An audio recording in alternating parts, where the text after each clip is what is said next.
Bismillahirrahmanirrahim. Assalamualaikum warahmatullahi wabarakatuh. Sebelumnya, perkenalkan kami dari kelompok 6 ingin mempresentasikan hasil dari laporan yang telah kami buat dengan judul Pencatatan Sampah Digital BSU Mapala. Sebelumnya, perkenalkan saya Ulfa Rifki Awalia. Saya Dian Fitria Jafar. Saya Andriansa. Saya Wisnu Kotima Arif. Baiklah, langsung saja kita ke pemateri pertama, yaitu Husnul Khotimah Arif.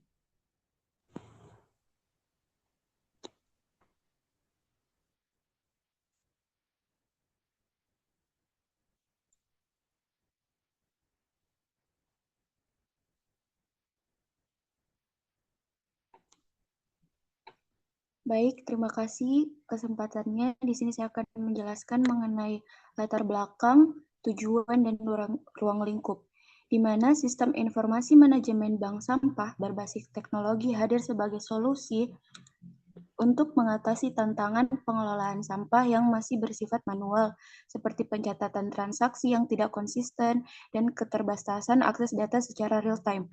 Melalui penerapan arsitektur microservice, sistem ini membagi fitur aplikasi menjadi service-service kecil yang saling terintegrasi, dengan tujuan utama meningkatkan efisiensi pencatatan, menyediakan akses informasi real-time, memastikan ketersediaan data melalui platform web dan seluler, meningkatkan keamanan data, serta membangun sistem yang scalable. Desain arsitektur ini dikembangkan menggunakan metode attribute-driven design versi 2.0 dan evaluasi dengan arsitektur trade-off analysis system. Trade-off analysis method untuk memastikan bahwa sistem dapat memenuhi kebutuhan pengguna, kebutuhan fungsional dan non-fungsional, serta berbagai constraint yang ada dalam konteks pengelolaan bank sampah yang berkelanjutan. Selanjutnya saya berikan ke pemateri berikutnya. Yaitu kebutuhan perangkat lunak yang direncanakan, yaitu kebutuhan pengguna, yaitu login, dashboard monitoring, manajemen data nasabah dan transaksi, pengelolaan setoran sampah, dan yang terakhir adalah profil pengelola. Ada kebutuhan fungsional, yaitu identifikasi dan dashboard statistik, manajemen data nasabah, pencatatan transaksi sampah, dan pengelolaan riwayat transaksi, manajemen keuangan, dan pengaturan privasi. Selanjutnya adalah constraint, concern, dan kualitas atribut. Pada constraint, yaitu ketergantungan server pusat, kompleksitas mikroservis, biaya infrastruktur, koordinasi retail, arsitektur. Pada concern, terdapat keamanan data, efisiensi sistem, skalabilitas, dan kemudahan pemeliharaan. Pada kualitas atribut, terdapat 3 arsitektur yaitu operasional, yaitu availability, reliability, dan scalability. Pada struktural, maintainability, portability, dan extensibility. Dan yang terakhir adalah lintas sektor, yaitu accessibility, security, dan modularity. Saya kembalikan ke moderator.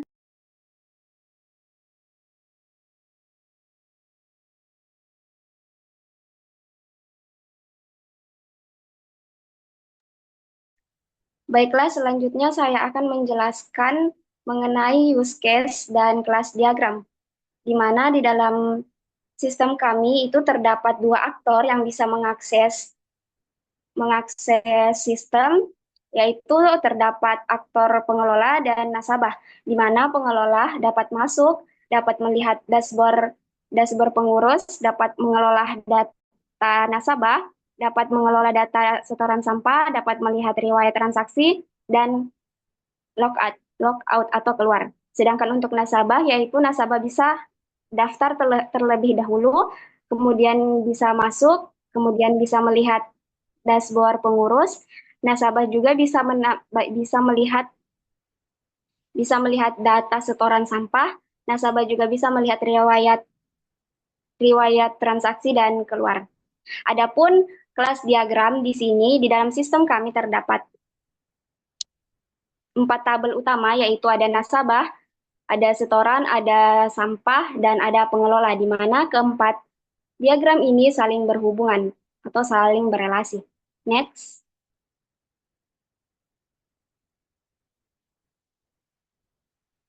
Di sini juga terdapat sequence diagram. Saya akan menjelaskan sequence diagram, yaitu proses masuk pengelola dan nasabah, di mana dimulai dengan sistem menampilkan landing page, lalu pengelola dan nasabah bisa memilih button login. Setelah itu sistem akan menampilkan form login, dan pengelola dan nasabah bisa mengisi username dan password yang telah mereka daftarkan. Lalu nasabah bisa mengklik button login. Setelah itu diverifikasi oleh sistem. Jika diverifikasi, maka sistem akan menampilkan dashboard. Jika tidak terverifikasi, maka sistem akan menampilkan form login lagi yang akan diisi. Selanjutnya yaitu saya akan membahas sequence diagram mengenai mengelola data setoran, di mana pengelola bisa login terlebih dahulu, lalu sistem akan menampilkan dashboard. Setelah itu halaman data setoran ditampilkan. Pengelola akan membuka halaman data setoran sampah. Setelah itu sistem akan menampilkan daftar seluruh setoran sampah.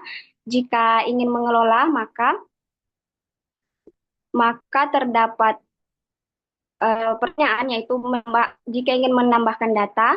Jika ya, maka sistem akan menampilkan form tambah setoran. Jika tidak, maka pengelola akan melihat daftar seluruh setoran.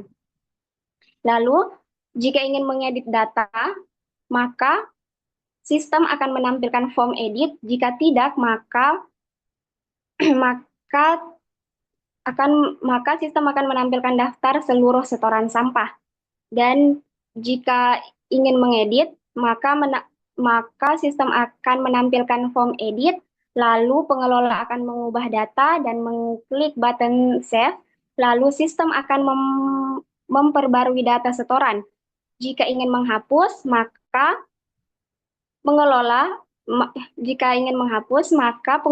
akan diminta untuk memilih data yang akan dihapus, lalu sistem akan menghapus data tersebut. Untuk sequence diagram selanjutnya itu prosesnya hampir mirip, jadi saya tidak akan menjelaskan. Next.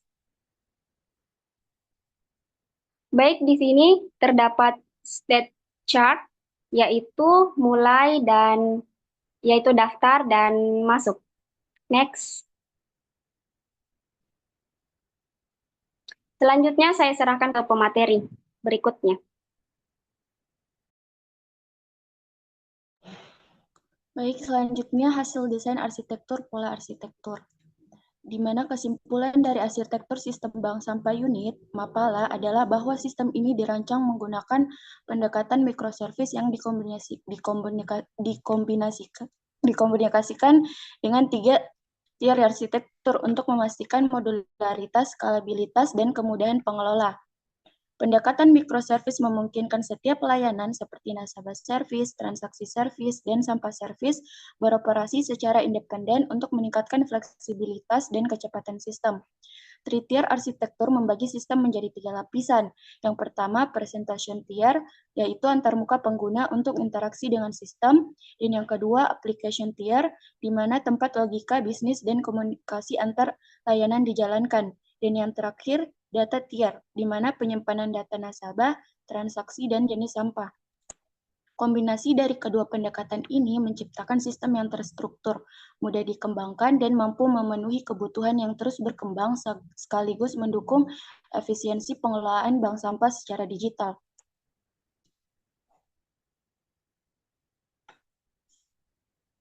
Selanjutnya ada mapping view dan rasional arsitektur. Sistem dirancang dengan arsitektur monolitik modular, database terintegrasi dan antarmuka berbasis web untuk mendukung operasi CRUD secara efisien. Modularitas memudahkan pengembangan dan pemeliharaan, sementara reliabilitas, kinerja, dan konsistensi dijaga melalui integrasi langsung antar modul dengan database tunggal, pengelolaan data berdasarkan hak akses, memastikan keamanan sistem. Risiko seperti kompleksitas, penurunan performa, dan keamanan ditangani dengan pendekatan modular, API internal yang jelas, optimasi database, enkripsi data sensitif, dan penggunaan protokol HTTPS. Desain ini diharapkan dapat memenuhi kebutuhan kualitas seperti modularitas, kinerja, dan keamanan dengan efektif. Selanjutnya saya berikan ke pemateri berikutnya.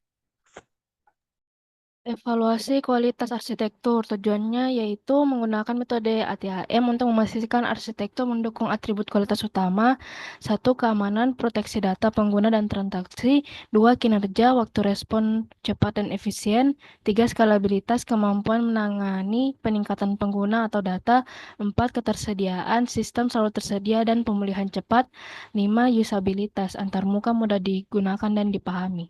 Next. Atribut kualitas utamanya yaitu keamanan, kinerja, skalabilitas, ketersediaan, dan usabilitas. Dan komponen utama sistem yaitu front-end, back-end, database, dan API. Next.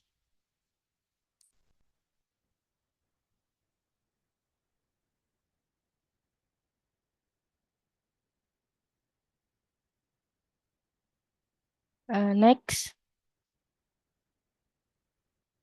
Trade-off utama yaitu keamanan dan kinerja, autentikasi dan enkripsi dapat memperlambat respon, keamanan dan skalabilitas, kontrol akses yang ketat membatasi skalabilitas, ketersediaan dan kinerja, redundansi meningkatkan ketersediaan tapi menambah overhead, usabilitas dan keamanan, langkah keamanan tambahan memperumit pengalaman pengguna. Evaluasi keputusan desain. Untuk keamanan, GWT dan RBAC menjaga proteksi data, kinerja, pola tritir memisahkan tugas untuk optimasi, skalabilitas setiap tier dapat di-scale secara independen, ketersediaan, auto-scaling, dan failover meningkatkan uptime, usabilitas, tier presentasi fleksibel untuk pengembangan UI. Next. Kesimpulannya yaitu arsitektur berbasis microservice dan pola tritir memenuhi sebagian besar kebutuhan atribut kualitas seperti keamanan, kinerja, skalabilitas, ketersediaan, dan usabilitas. Trade-off yang ada dapat dikelola melalui desain dan manajemen yang baik. Next. Berikut adalah dokumentasi yang kami dapatkan saat mengerjakan tugas ini. Saya kembalikan kepada moderator.